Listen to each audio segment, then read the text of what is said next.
After a week, the fourth episode of the first season of President Curtis has finally arrived, so let's see what new adventure our friends have gotten into. For now, they seem to just be in the White House attic, trying to find the ninja stars they hid a long time ago. Although Banks uses her modified vision to try to find what the president needs, she doesn't manage, because the ninja stars he is looking for were carved by George Washington himself in wood, and they are sharper than any steel. A few minutes later, O'Doyle shows up with a plate full of spicy wings, but it turns out the spice he is using would melt the president's stomach, and for his safety, he can't give him one, even though he does everything to snatch them away. His whole body tells him he can't walk away from the fried chicken, but O'Doyle stands firm and won't let a single piece be taken. A few seconds later, Banks gets his attention since she found a very important document, the receipt for the purchase of Louisiana. When Jefferson handed $15 million to Napoleon, that's how the episode begins.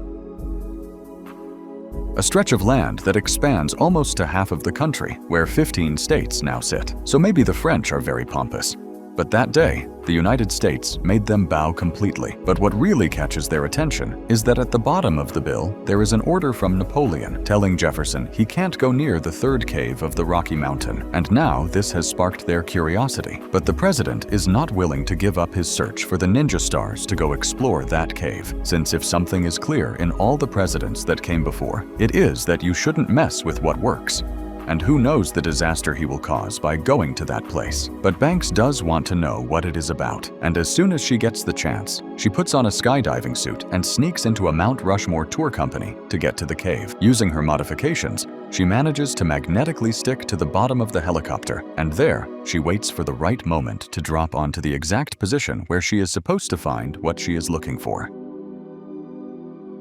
While she falls at great speed, she does a full scan of the mountains and then begins to glide until she finally touches the ground, and there the real challenge begins. Crossing the jungle and finding a sign that says, "Americans are not allowed," right in front of the cave. Inside the cave, she starts to get ready, since she is about to discover a great French secret. But it turns out her friends lied to her and they arrived much earlier, and now she will have to join them to discover the secret. It turns out O'Doyle saw her hiding her suit in the locker room, so he knew she would come to this place, and he ratted her out, which means that everything we lived in the previous episode about trusting each other has gone down the drain, and they will keep ratting each other out, no matter what happens. Once the topic of betrayals is set aside, the team keeps moving forward, trying to figure out what all this is about, but the only thing they find is old women's clothes and some racy paintings. So the president starts to think that this was the place Napoleon used to give himself pleasure and self-love.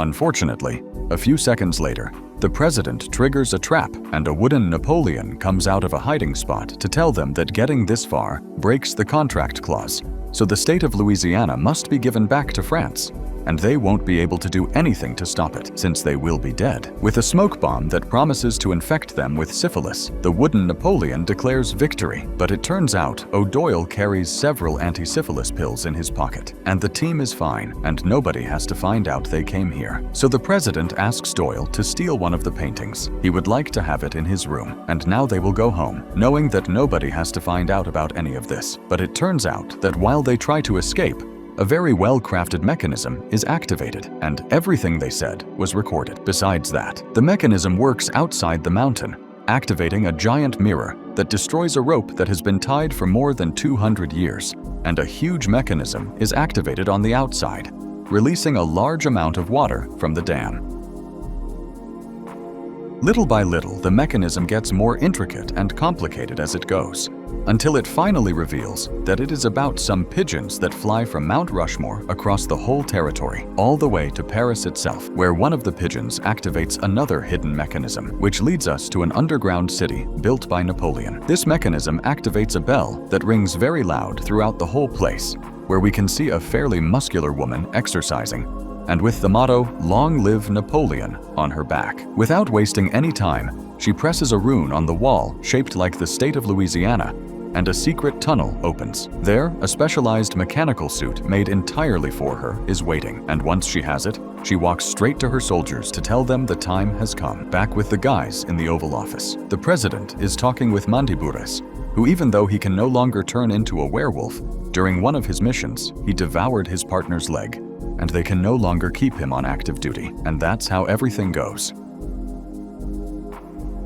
It's here when Janice appears to tell him that the head of acquisitions of the French nation has come to see him, and it is an extremely urgent matter. It turns out they know about the breaking of the pact, and now the president will have to deal with an extremely big problem, since the French nation wants to claim the state of Louisiana, which would mean about 35% of the nation. According to French law of that time, the only thing needed to carry out this type of contract was to have a male reproductive member, and this is surely what they will use to invalidate the purchase. In simple words, the person who has Napoleon's sausage will own the state of Louisiana, so this has become a race. Since the last time it was known where that thing was, it was on the black market. Without wasting any time, the guys send for the helicopter and fly right away toward the coordinates Banks gave them. There, they invade the well-known old house of Napoleon, but what they end up finding is much more terrifying, since this place has been invaded by blood-sucking vampires, and they have no choice but to fight.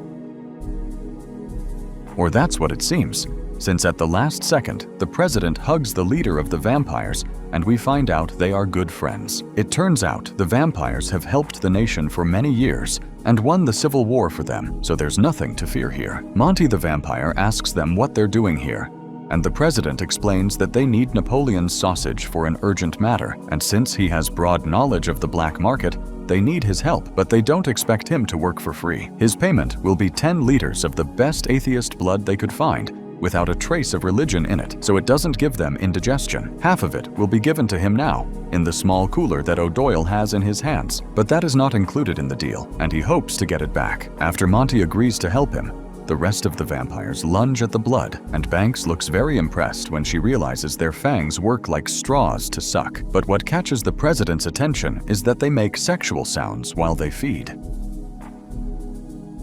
Back at the White House, Mandibures has asked for the help of Dr. Finch, who is testing his newest invention, a gun that shoots explosive mask gum, capable of blowing off the head of any thief in 1,000,000 pieces. He wants him to make an improvement to his inhibitor collar, since he hurt his last partner during the mission. The president is not willing to keep him on duty if this keeps happening, so he needs to do something urgent, and Finch asks him to lie down on the table, since he will completely change the programming of his collar and give him what he needs. Back with President Curtis, he and the vampires are roaming the swamps looking for the precious item that will guarantee they keep the nation just as it is. After at least an hour walking through the swamp, they reach the secret mansion of Armand Rousseau, a millionaire who was a fan of sausages of important people, and surely Napoleon's is in his collection. As always, the plan doesn't go as they expected, and the best is yet to come. The story is just starting to get complicated. There is still a lot to do. The bad news is that for this heist, they won't have the help of the vampires, since if you didn't know, for them to enter a property, they must be invited. Those are vampire laws, and they are alone. A few seconds later, a huge submarine appears, and from it comes down the strong woman we saw before, accompanied by a whole unit of men wearing the same armor. And they don't need to wait long to realize the French have come to recover Napoleon's sausage, and that this is a battle. Monty sends his vampires to fight, and the president takes advantage of having brought George Washington's ninja stars and starts throwing them left and right, managing to hit several directly in the skull with them. Unfortunately, the French are quite smart and haven't come just to fight them. In fact, they are using catapults to throw their comrades onto the roof of the mansion so they can find the sausage first. Before they can realize it, Armand Rousseau appears at the front door and orders them to get away from his property, but one of the Frenchmen appears from behind him and stabs him in the heart. Without wasting more time, the president decides to stay outside to fight alongside the vampires, while the rest of the team goes in and ends all this. But just before they can reach the podium where Napoleon's sausage is, the French fall through the roof, and now they are much closer to reaching it. Luckily for our team, Banks invites several vampires into the house, and Betty lunges at one of the soldiers, managing to hit him several times. But before falling defeated, he increases the power of his armor, and with a single punch, throws him a great distance. O'Doyle does his best to beat them, but even though they are simple men, their armor makes them hard to kill. Luckily, Betty doesn't get tired, and her wounds heal very fast, which lets her return to the fight and lunge at the leader's neck. Banks manages to reach Napoleon's sausage, but one of the Frenchmen grabbed her from behind. Fortunately, she manages to hack his armor and raise the temperature to a point where the Frenchman starts to cook himself, and the matter isn't over yet. Outside, the president faces the giant strong woman, but realizing he doesn't have the strength to beat her, he decides to use his brain and sprays her with gasoline, causing her armor to short-circuit and burst into flames. This gives them the victory. But when they think it's time to go home, the vampires rebel against them, and Monty tells them that President Jefferson promised them these lands if they helped them win the war. But after that, they became outcasts and have had to live in hiding, but that's over now. It turns out vampire laws are very specific, and they have been trapped in this state for hundreds of years, since nobody invites them to other places. Because of this, they made a deal with Dula, the strong woman, and when Napoleon's sausage is certified and the clause is fulfilled, Louisiana will be the name of the whole country, and they will be able to go from place to place, devouring Americans. Monty apologizes to the president for betraying him, but in desperate times, very good deals are made, and he has many vampires to worry about.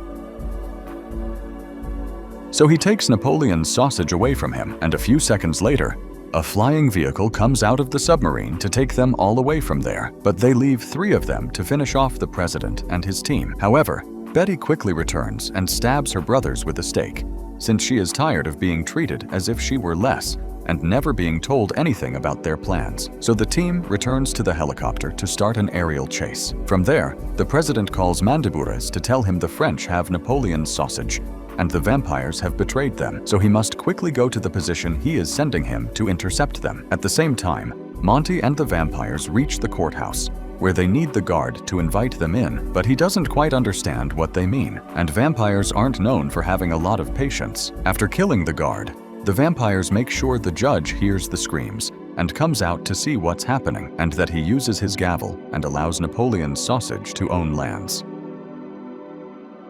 That is the final step to be able to claim all of Louisiana. Luckily for the Americans, O'Doyle has very good aim and manages to shoot straight at the gavel just before it becomes official, and now the team has one last chance to stop them and recover the lands they paid a fortune for. Armed with ninja stars dipped in holy water, the president manages to kill several vampires, but the French with their armor are still there, ready to give them a fight. Betty lunges at the armored men and attacks their necks, but she is quickly outnumbered. Fortunately, O'Doyle modified his weapon to kill vampires and manages to save her before she is stabbed with a wooden stake. A few steps away, the president faces his friend Monty, who has decided to betray him, and because of this, he has a little surprise for him. At that moment, a helicopter approaches with a huge metal box, where Mandibures comes turned into a wolf, but it turns out the new collar works wonderfully, and when the lid opens, what falls out is not a fierce wolf, but a weak human who slams against the ground and loses his life.